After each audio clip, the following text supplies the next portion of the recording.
नमस्कार। मैं डॉक्टर देशराज वर्मा, सहआचार्य हिंदी, राजकीय महाविद्यालय राजगढ़, अलवर, राजस्थान। प्रिय विद्यार्थियों, बीए प्रथम वर्ष के प्रथम प्रश्न पत्र में संकलित रसखान के कवित्त सवैयों का आज हम अध्ययन कर रहे हैं। देखिए, रसखान के जीवन परिचय और उनकी काव्यदर्शन के बारे में हमने पहले वाली कक्षा में अध्ययन किया। इसी क्रम में आज हम सुजान रसखान शीर्षक से जो आपके पाठ्यक्रम में जो सवैये लगाए गए हैं उनको पढ़ेंगे। इससे पहले हमें समझने की बात यह है कि रसखान मुसलमान भक्त कवि होने के बावजूद भगवान कृष्ण को अपना आराध्य मानते हैं और एक उदारता का परिचय देते हैं। धार्मिक संकीर्णता और कट्टरता उनमें हमें देखने को नहीं मिलती है।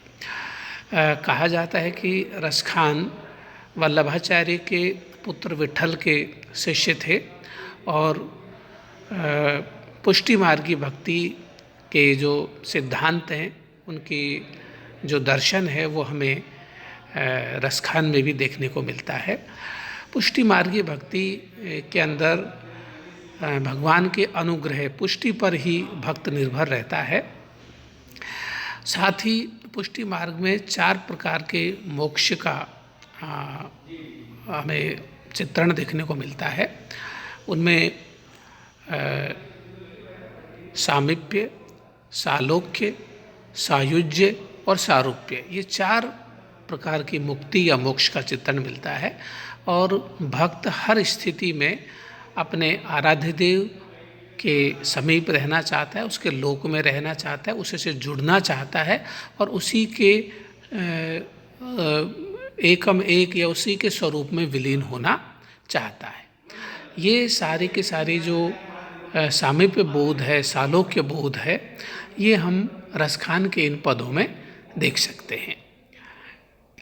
रसखान कहते हैं कि मानुष हों तो वही रसखान, बसो ब्रज गोकुल गांव के ग्वारन, जो पशु हों तो कहा बस मेरो, चरो नित नंद की धैनु मझारन।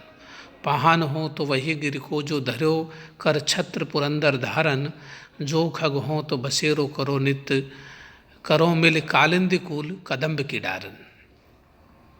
रसखान कहते हैं कि हे मेरे आराध्य, हे मेरे प्रिय कृष्ण, मैं हर स्थिति में, हर जन्म में, हर रूप स्वरूप में तुम्हारे नज़दीक रहना चाहता हूँ।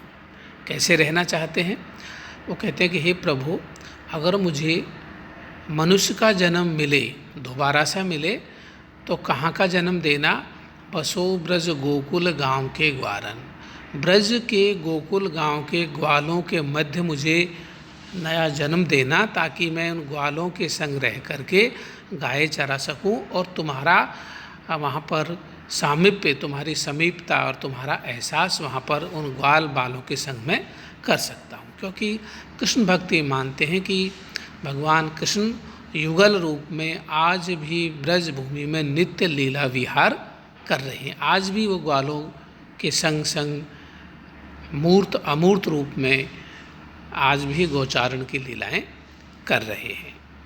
आगे फिर विषय को विस्तार देते हैं कि मनुष्य का जीवन तो श्रेष्ठ है, सर्वश्रेष्ठ योनि है, लेकिन अगर मुझे मनुष्य के अतिरिक्त पशु जीवन भी जीने को मिले तो मुझे भगवान तो वो गाय बना देना, नंद बाबा की गाय बना देना, जिनके साथ में रह करके मैं नंद बाबा की गायों के बीच में रह करके चर सकूं, विचरण कर सकूं। और उन गायों को चराने के लिए तुम स्वयं कृष्ण ग्वाले बन करके उन जिन गायों को चराया या जिनको चराते हैं, उन्हीं गायों के बीच में मैं गाय बन करके चरती रहूं, या मुझे पशु जीवन मिले तो मुझे गाय का जीवन मिलना चाहिए। पाहन हो तो अगर प्रभु मुझे आप जड़ बनाना चाहें, पत्थर बनाना चाहें, तो मुझे उस पर्वत का पत्थर बना देना। धरो कर छत्र पुरंदर धारन, पुरंदर कहते इंद्र, इंद्र के गर्व का हरण करने के लिए, उसके घमंड को तोड़ने के लिए जिस गोवर्धन पर्वत को भगवान कृष्ण ने अपनी अंगुली पर धारण किया और ब्रजवासियों की बरसात से रक्षा की, उसी पर्वत का पत्थर आप मुझे बना देना। जो खग हों तो बसेरो करो, मिले कालिंदी कुल कदम्ब की डारा। हे प्रभु, अगर आप मुझे पर्वत बनाएं तो गोवर्धन पर्वत का पत्थर बनाना, जिसे आपने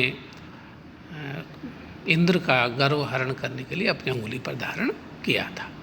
जो खग हों तो बसेरो करो, अगर आप मुझे पक्षी जीवन देना चाहें, यदि मुझे पक्षी का नया जीवन मिले तो मुझे यमुना के किनारे कूल कदम्ब, कालिंदी कहते हैं यमुना, कूल माने किनारे, यमुना के तट पर कदम्ब की डाल पर निवास करने वाला वो छोटा सा पक्षी बना देना, जिससे कि मैं वहाँ रह करके भगवान कृष्ण की लीलाओं में सहभागिता निभा सकूं, लीलाओं के दर्शन कर सकूं और आनंद की अनुभूति कर सकूं। अब आप देखिए यहाँ भक्त किस तरह से जन्म जन्मांतर तक अपने आराध्य देव के निकट रहना चाहता है। और यह पुष्टि मार्गीय भक्ति के अंदर जो सामीप्य बोध है, सालोक्य बोध है, मुक्ति की जो चारों अवस्थाएं हैं, वो एक साथ रसखान के सवैये में साकार हो गई हैं। इसी भाव का विस्तार हम अगले सवैये में देख सकते हैं। और इस सवैये के अंदर रसखान भगवान कृष्ण से जुड़ने के लिए या उनका सामीप्य प्राप्त करने के लिए संसार की महंगी से महंगी, मूल्यवान से मूल्यवान वस्तु का भी परित्याग करने के लिए प्रस्तुत हो जाते हैं, या कहें कि सांसारिक उपलब्धियों को भगवान कृष्ण के दर्शन के सामने न्योछावर कर देते हैं, या कृष्ण के ऊपर न्योछावर कर देते हैं।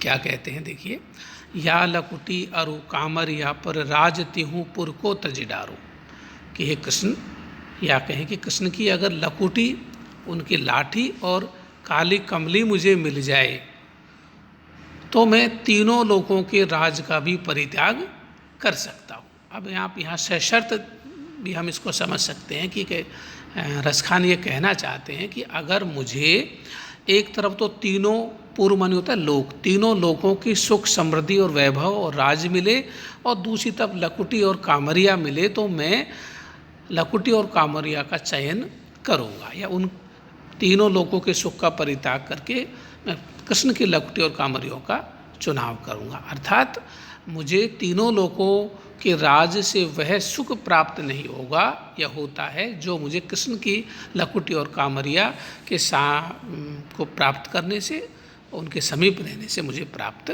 होगा। आठों सिद्धि नवोनिधि को सुख नंद की गाय चराए बिसारो। आठों सिद्धियाँ और नौ निधियाँ का जो सुख है या उनकी जो समृद्धि है, वैभव है, उस सुख और वैभव को मैं नंद बाबा की गायें चराने के सुख पर न्योछावर करता हूँ। कहने का तात्पर्य है कि नंद बाबा की गायें चराने में रसखान को वह सुख, वह आनंद की अनुभूति होती है जो आठों सिद्धियाँ और नवों निधियों के बाद भी प्राप्त नहीं हो सकती। रसखान कबो इन आखन सो, रसखान कवि कहते हैं कि हे मेरे प्रभु कृष्ण, मैं कभी इन आँखों से ब्रज के वन, बाग, बगीचे, तड़ाग, जलाशय, सरोवर को निहारूंगा। अर्थात मुझे सुख, समृद्धि, वैभव भगवान कृष्ण और ब्रज से जुड़े हुए विभिन्न प्राकृतिक उपादानों से मुझे अत्यधिक सुख की प्राप्ति होती है, वो सांसारिक चीज़ों से प्राप्त नहीं हो सकती। कोटिक रो कल धोत के दाम, कोटिक मानी करोड़ों, कल धोत मानी सोने के दाम। अगर मुझे करोड़ों करोड़ों सोने के महल, धन धान्य मिलें और एक तरफ करील के कुंजन, ऊपर वालों ब्रज के करील कुंजों का सुख भी या उसमें विचरण करने का मुझे अवसर मिले, तो मैं करोड़ों करोड़ों सोने के महल, कोठियाँ और वैभव को, करोड़ों करोड़ों कल धोत सोने के धामों का भी परित्याग करने के लिए तैयार हूँ। अर्थात मुझे सांसारिक वैभव से ज़्यादा कृष्ण के समीप और ब्रज के प्राकृतिक वैभव में आनंद की अनुभूति होती है। धन्यवाद।